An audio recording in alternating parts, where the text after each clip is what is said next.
Willie D Live. In the studio, Diamond ATL. Can I say that? Right. You still cool with ATL? I love it. I know you represented hard. I do. What is it about ATL that's so dear to your heart and make you represent it so hard?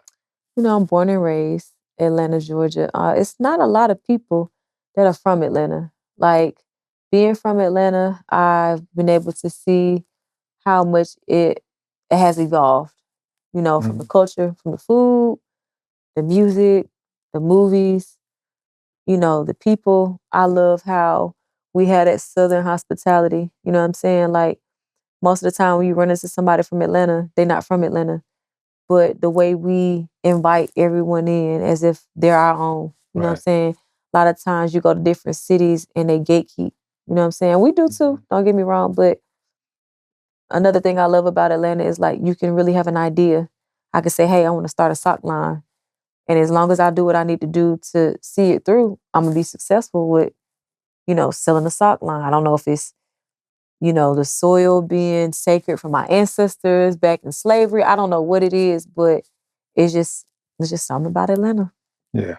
There's something about you, with your grind, your hustle. Like you got an unbelievable hustle. Like you remind me of the type of person that you see an opportunity with everything. Like you can see the opportunity in it. Like, like, look, I need a product, man. That's a product. I'm gonna endorse that.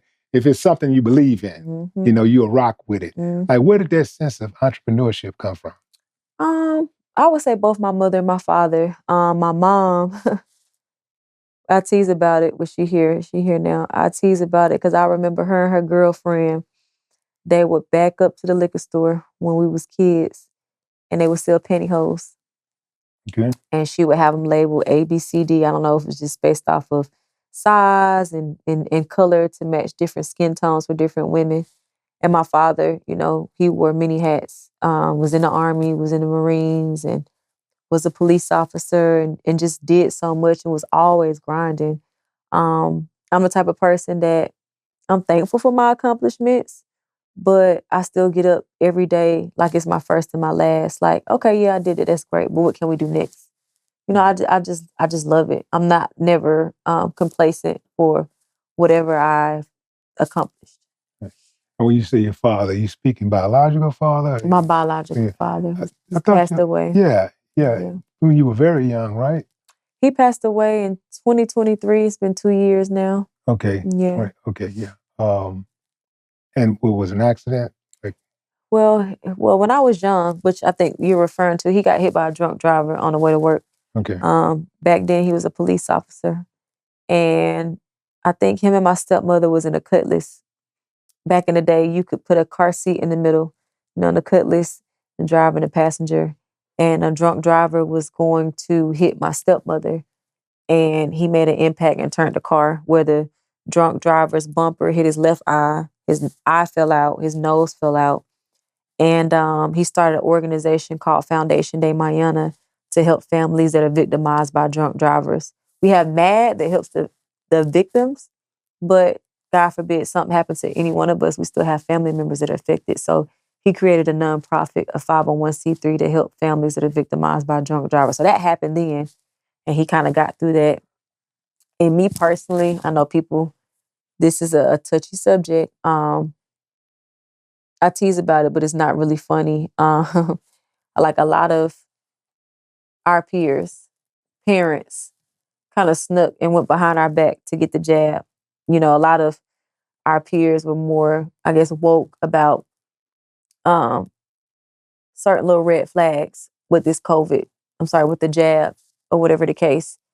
And the scare tactic, whether our parents, and I'm not just speaking about myself, it's my friends as well.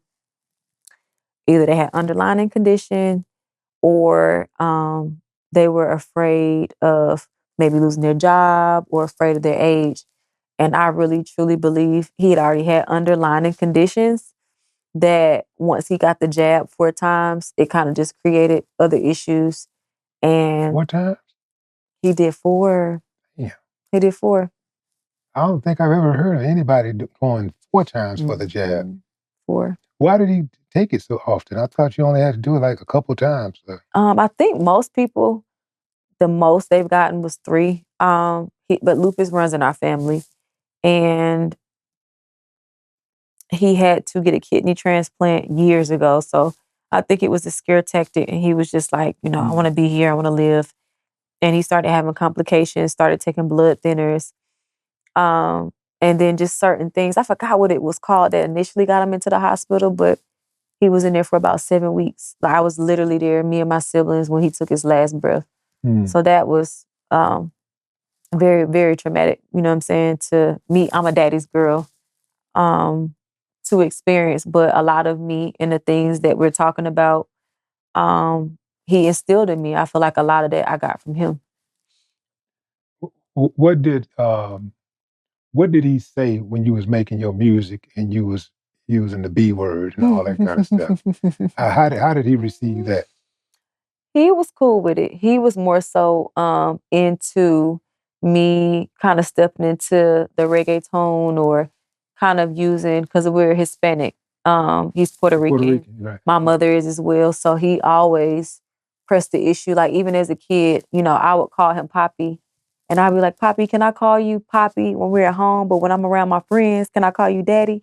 He was like, hell no, I'm your Poppy. You gonna call me Poppy. So I kind of wish that I would have kind of tapped into it sooner, as far as just like the support in the Hispanic community and that being a part of me. But my mom, on the other hand, she went with it. She went with the potty mouth rapping, the cussing, Right. and so forth. So How did you ever win her over? I think I won her over because she told me that as long as I can treat it like I'm clocking in and clocking out, like if I'm sitting down, like you and I, and I'm All talking, right, Mom. All right, Mom. Okay. very intelligent, and showing that, there's another side to me and I have more to offer, or just who I am as a person outside of just the type of music and the profanity. Bingo. That's what I got from you. Really? Yeah, that's what I got from you. Like, I was checking you out, and I was like, she ain't no just regular old hood chick, man. And we She's used to smart. do shows together. Yeah. You remember? I really don't. I don't remember.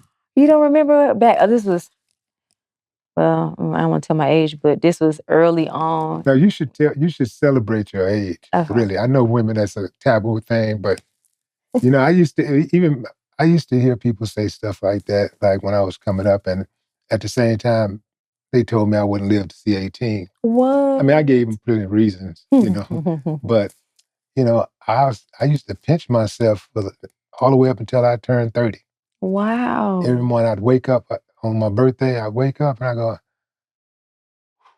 Amazing. literally pinch myself. Yeah. Wow. And once I got to 30, I figured like I could run it, because typically for young Black males, we from the hood, we have a trouble getting to that 30 mark. And if we can get there, usually we got all of the wild stuff out of our system. We're more settled down. We have more responsibilities and things like that. And, we become more responsible, And so, so that was my mark. Like, if I get to 30, I got them, But I also didn't realize it wasn't necessarily the number 30. It was more my attitude. Because I could have, exactly. Because I could have changed that mentality, changed my mentality, changed the kind of places that I went to, the people I was around. And I could have done that at 15, well, not necessarily 15 because I was living with my mother in the hood. Okay. But by the time I was grown, 18 years old when I moved out, the choice was mine. Yeah. And the choice was yours around 15 when you decided that you wanted to be in a rap group called Crime. Yeah. You stepped into this game as a teenager, but you grew up in the spotlight. Yeah. This is crazy to me. Like, you grew up in the spotlight. Like, how hard was it trying to balance your, being so young and, being so young with this newfound fame that you had, and the responsibility that came with that? No, it was a lot. You know, the HBCU colleges is a big thing or whatever the case. And like all my sisters before me was, you know, from high school straight out the gate, whether it was in the band, drill team, whatever the case. And I had initially made drill team, which was a big deal. And I think it was like a pre-battle of the bands type situation where I was supposed to perform with the rest of my team, but that just so happened was the same day as the Nook If You Book video. So at that age, that was something that really showed me that this industry was going to be about a lot of sacrifices. And if I would have never not went to do the Battle of the Bands and never showed up on a set for Nook If You Book, then I probably wouldn't be sitting here in front of you, you know? So having friends, growing up, dealing with fame at such a young age, you know, you got uh friends that you grew up with. Now it's like they're fanned out. Teachers that was, you know, teaching you, now they're fanned out, pulling you out of class, asking for pictures and so forth. And then you got prom, you got all these different great things that's a part of just growing that I missed that I wasn't able to be a part of. So I had a time where I felt like I was stuck, you know, trying to be in two different worlds, still pulling up to the school, hanging out with my friends, doing things that regular teenagers do that wasn't necessarily the smartest thing for me to do, knowing I had a career and I had so much, you know, on the line. And it took a while. It definitely took a while for me to really just be like, okay, you can't be at certain places. You know, you're going to have to kind of, unfortunately, be in this bubble because at this point it could become a liability. And I had to, like you said, kind of go through some things to where legally I experienced and I realized, like, you know, certain things I just can't partake in, certain crowds I just can't be around. And I fought it for a while, but eventually it came, you know, came to. And yeah, I Yeah. forgot what I was gonna Yeah. say. You dealt with the pressures of being a young star. I mean, a young star, 15 years old. You're out here. You're performing in places that you're not even legally. Hello. You can legally attend, really, but you're jumping on stage. You're getting off. You're going Yeah. straight to the hotel. Mm-hmm. Who's out there protecting you while you're on your road? Mm. While you're on the road, who's protecting you from the sharks? And see, my parents didn't really know a lot about the industry. So I even said that for myself with my kids. It's like, you know, I'm gonna be the manager. I'm gonna be whatever I need to be, the assistant, the momager, you know. Like it's a dog industry, doggy dog industry. And it's about divide and conquer. So I didn't have that. And it's still to this day certain things that took place on the road that my mom, my dad didn't even know about. You know, it was more so you out there on your own, you experience it. We were on tour 6 days out of 7-day week. I had to start doing homeschooling because we had to keep up with the demand of, you know, the promoters, the fans, and so forth. So it was like, you out here on your own. You got to learn. You know what I'm saying? Mm-hmm. How did you navigate through it though? Like it sounds like to me you really was on your own. Like how did you navigate through it when things got tough? Was there ever a point that you got to and you said, "Man, I don't know if this is really for me"? Oh, absolutely, absolutely. Initially, I would say navigating.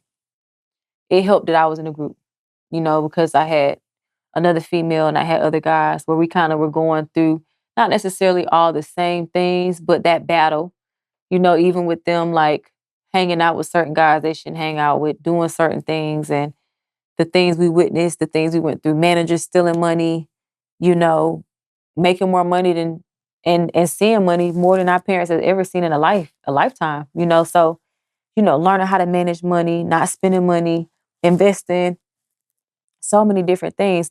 Now, granted, when certain things came to the forefront, our parents were able to guide us, but they at home taking care of what they got to take care of. So you on the road 6 days out of a 7-day week. It's only so much they can do to protect you. You know what I'm saying? Um, and I would just say prayer, honestly. You know what I mean? Like God has truly, you know, been my light.